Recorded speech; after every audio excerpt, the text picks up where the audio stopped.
Esse é o Ancapso e nós vamos falar agora do Haddad, cara, que fugiu, meu amigo, fugiu da briga. Hoje que o Congresso vai votar a urgência para a revogação do IOF, ele fugiu, entrou de férias. Adiantou as férias dele, tá? As férias estavam marcadas para julho, ele falou, não, desisti, saí fora, vou sair fora aqui, e saiu de férias hoje, essa semana, para evitar mais desgastes, né? Olha que vergonha, bicho. O governo está acabando, cara. Esse governo está desmoronando, bicho.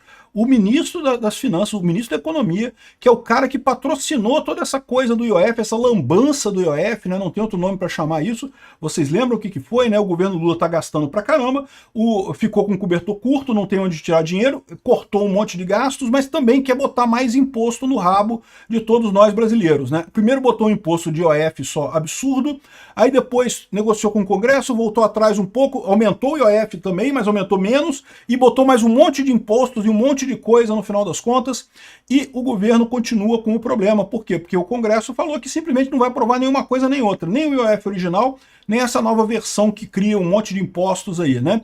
E a votação da urgência será hoje na Câmara, né? A Câmara acerta votar urgência contra o IOF e deve ter mais de 300 votos. Um recado claro ao governo. E aí, no meio dessa confusão, o cara central dessa história, que deveria ser o ponto de referência do governo Lula para defender essa reforma, o cara sai de férias. Botou o auxiliar dele aqui, o Dário Durigan, vai assumir interinamente o Ministério da Economia. Cara, isso é coisa de governo que perdeu o controle, hein? Acho que tá afundando o governo. Não quer dizer que o governo vai acabar, mas quando o governo afunda, já não consegue fazer mais nada, né? É sinal de que o barco está desgovernado, vai bater no primeiro iceberg que tiver aí na frente. Essa notícia foi sugerida por Peter tomando Ozempic, diálogo cabuloso do PT com o PCC e várias outras pessoas. Obrigado aí ao pessoal que sugeriu notícias lá no nosso site, no visãolibertaria.com, e obrigado a você que está assistindo o nosso vídeo. Se você gosta do nosso conteúdo, por favor, deixa o seu like, se inscreva aqui no canal, né? Pois bem, olha que coisa, bicho. Nessa semana de votação sensível pra caramba no Congresso, aqui, ó, a Câmara vai votar com urgência hoje. Em princípio, não vão votar no mérito, vão votar apenas a urgência. Segundo diz o pessoal do Poder 360 aqui, isso aqui seria um recado para o governo.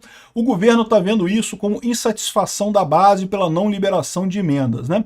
É o que eu falei com você. A ideia do Flávio Dino controlar as emendas, dizer que o governo não vai dar emenda, vai segurar as emendas do Congresso e coisa e tal, ia piorar a relação do governo com o Congresso. O Flávio Dino fez isso tentando ajudar o Lula, para que o Lula tivesse mais controle sobre o Congresso, mas no final das contas, o que os congressistas estão vendo é o seguinte: esse governo tá uma merda completa, é possível que não tenha dinheiro para as emendas de qualquer forma, e no final das contas ficar associado com esse governo pode ser ruim de qualquer maneira. Então é melhor deixar as emendas para lá mesmo e partir para a briga com o governo. Pois bem, a Câmara dos Deputados definiu que nessa segunda-feira vai votar o requerimento de urgência do PDL, que derruba o decreto que aumentou o IOF, e também deve votar a questão da MP, também, que institui outros impostos, também deve anular esse pacote todo do governo, o que seria o ideal, tá? Fazer exatamente isso. Por quê? O governo que corte mais gasto, pô. Vende a Petrobras, vende os Correios, dá seu jeito aí, pô. O Lula quer gastar dinheiro como se não houvesse amanhã, tirando sempre do bolso do brasileiro? Não pode, ele tem que dar um jeito de vender essa coisa. Outra coisa que eu acho interessante dessa história aqui é que você pode ver claramente que fracassou a ideia do governo Lula da propaganda de ser focada em pobres versus ricos, né? O governo Lula de novo insistiu nisso. Toda a desculpa do Haddad é que esse projeto aqui ia mirar o pessoal da cobertura. Ah, e a cobertura vai voltar a pagar o condomínio, não sei o que lá, uma coisa que não tem sentido nenhum, uma ideia sem sentido, mas é mais uma vez a velha retórica da esquerda de ricos versus pobres e coisa e tal, quando todo mundo percebe que o que está acontecendo aqui é o governo roubando ricos e pobres ao mesmo tempo, né? Como eu expliquei para vocês já várias vezes, e vários outros youtubers, várias outras pessoas também já falaram sobre isso, você tributar LCA e LCI, você vai aumentar o preço dos alimentos e vai aumentar o preço do imóvel, o preço do aluguel. Você tá jogando esse custo de novo para a população do mesmo jeito, para a população pobre, não é só para rico, não. Ah, mas você é o rico que paga o imposto. É o rico que paga o imposto. Mas se ele vai pagar o imposto na hora de emprestar dinheiro para o agronegócio, ele pode pegar esse dinheiro dele agora e fazer outra coisa com esse dinheiro. Não vai mais emprestar para o agronegócio. E se ele não vai mais emprestar para o agronegócio, o que vai acontecer? Vai ter menos dinheiro para o agronegócio. E se vai ter menos dinheiro para o agronegócio, vai ter menos coisa sendo plantada, menos bois sendo cuidado. Enfim, no final das contas, você vai ter menos comida sendo produzida e vai inevitavelmente aumentar o preço do alimento em algum momento aí do futuro. Então não tem jeito, todo imposto é imposto sobre a sociedade. Não existe, vou botar imposto sobre os ricos. A sociedade inteira vai pagar esse imposto. Isso vale para qualquer imposto. Vou botar imposto sobre os bancos. Meu amigo, imposto sobre os bancos, o banco vai passar na tarifa que você paga lá das coisas que você usa no banco. O banco é uma empresa com fins lucrativos, eles querem lucrar. Não adianta, né? Se o dono do banco não for ter lucro, ele vai sentar na casa dele e ficar vendo televisão. Por que ele vai trabalhar se não vai ter lucro, né? Então o banco tem que ter lucro. E no final das contas, essas medidas que o governo fica dizendo que está cobrando dos bancos, acabam sendo cobradas dos correntistas dos bancos. Não tem outra maneira de fazer isso. Não existe isso, esse negócio de imposto, de resolver a economia através do Estado, através de imposto. Sempre piora a situação. O governo é o grande concentrador de renda no Brasil. Achar que o governo distribui renda é balela. O governo concentra a renda, rouba a renda de todo mundo, desde o mendigo que está na rua, ali, caído na rua, pegando dinheiro emprestado, pegando dinheiro doado pelo pessoal. Na hora que ele pega aquele dinheiro, que ele vai comprar a pinga dele no bar ali, né, a pinga está com imposto de consumo. Então o mendigo pagou imposto. Todo mundo paga imposto, o pobre paga imposto pra caramba no Brasil. O governo não distribui renda de nada, ele concentra a renda.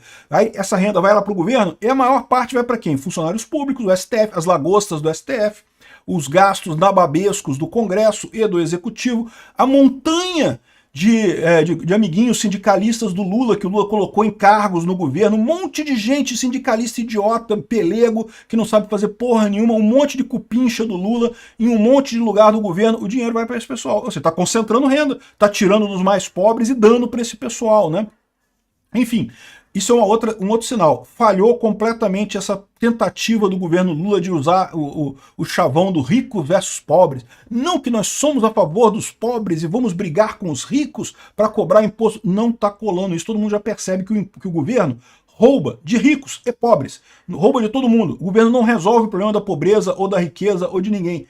Né? E o pior, né, sempre acaba ajudando os mais ricos no final das contas, porque os ricos têm poder, o dinheiro tem poder. O rico compra deputado, o rico compra o Lula, né, claramente, né, um monte de corrupção que teve no primeiro governo do Lula e está tendo agora também. O pobre não consegue comprar ninguém, aí, ou seja, o pobre se fode de novo. O rico, por mais que o governo invente coisas, invente regulamentações, sempre ajuda o rico e prejudica o pobre. Então, aqui a Câmara está votando isso daqui, mas é importante notar isso, tá? Segundo disse o Hugo Mota, eles vão votar apenas a urgência do assunto, não vão votar o mérito. Seria uma forma de pressionar o Lula a mudar alguma coisa. Aqui, ó, o presidente Hugo Mota havia optado por pautar a urgência depois da insatisfação com a medida provisória do Executivo editada nessa quarta-feira, que aumentou impostos. Entre as medidas, o Executivo quer taxar investimentos hoje isentos, como a LCA e a LCI. E o Mota diz que não está no cargo para servir a projeto político de ninguém, ou seja, ao Lula, né? O acordo foi visto pelo governista como um aceno de insatisfação da Câmara sobre liberação de emendas. Então, repara, o Hugo Mota não disse que é um aceno com publicação de emendas. É o governo Lula, que é um governo fraco, um governo que não tem ideias, um governo que está aqui só para roubar a população, que está vendendo essa ideia de que é tudo por questão de emendas, né? Tá aqui a Gleisi Hoffmann aqui, ó. Derrubar a MP e o decreto de IOF seria ruim para o Congresso com as emendas. Se vocês derrubarem, a gente não vai dar mais emenda nenhuma. Eu tô falando para vocês, essa ilusão desse pessoal, o Dino não tá liberando emenda mesmo. Que diferença faz se vai ter emenda, se não vai ter emenda? O Dino já segurou as emendas todas lá. Então aqui, no final das contas, parece que vai ter 310 votos para aprovar a urgência. Governistas consideram ser uma conta segura. Essa votação expressiva dará munição para os deputados pressionarem para outro voto logo em seguida para derrubar o decreto do IOF.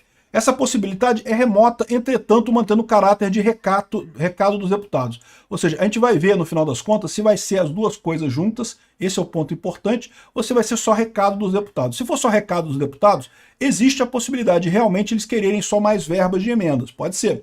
Eu acho que não é isso não, tá? O governo, por sua vez, se comprometeu a adiantar o que está atrasado com as emendas e voltar a ter diálogo próximo com os líderes, né? O que não vai conseguir, pô, o Dino segura as emendas todas, então não tem diálogo com os líderes, né? Ou seja, no final das contas, e no meio dessa confusão toda, com essa coisa toda pegando fogo, o Haddad tira férias. Está tirando férias por quê? Porque sabe que vai tomar uma trobozonga, que vai perder essa votação no Congresso, que vai ficar mais uma vez taxado como Taxade, vai todo mundo colar nele o apelido de Taxade. O Taxade sacrificou a carreira política dele futura, que ele poderia ter eventualmente, para tentar ajudar o Lula, e está se ferrando completamente, porque esse é um governo que não tem salvação, e não está conseguindo nada, está colhendo derrota após derrota. Aqui, ó, as férias do Haddad correspondem a parte de um saldo remanescente de 2023 que estava prevista para 11 a 20 de julho, e foram antecipadas, ou seja, não é férias atrasadas, não, estava previsto para julho. Ele adiantou para agora, por quê? Porque viu que vai perder, que vai ficar feio pra caramba para ele, tá querendo fugir, meu amigo. Se bobear, o Haddad tá querendo meter o pé desse governo, como todo mundo, diga-se de passagem. O pessoal já percebeu que o governo Lula tá afundando. É um navio desgovernado que não sabe para onde vai, tá esperando um iceberg para afundar, né? Vamos ver no que vai dar essa votação hoje, tô ansioso. Obrigado por assistir o vídeo até o final. Além de curtir, compartilhar e se inscrever no canal, considere se tornar patrocinador com valores a partir de R$ 1,99. Clique no botão Seja Membro abaixo para saber as condições e vantagens de patrocinar o canal. Mais informações sobre o nosso projeto, visite nossos sites indicados na tela.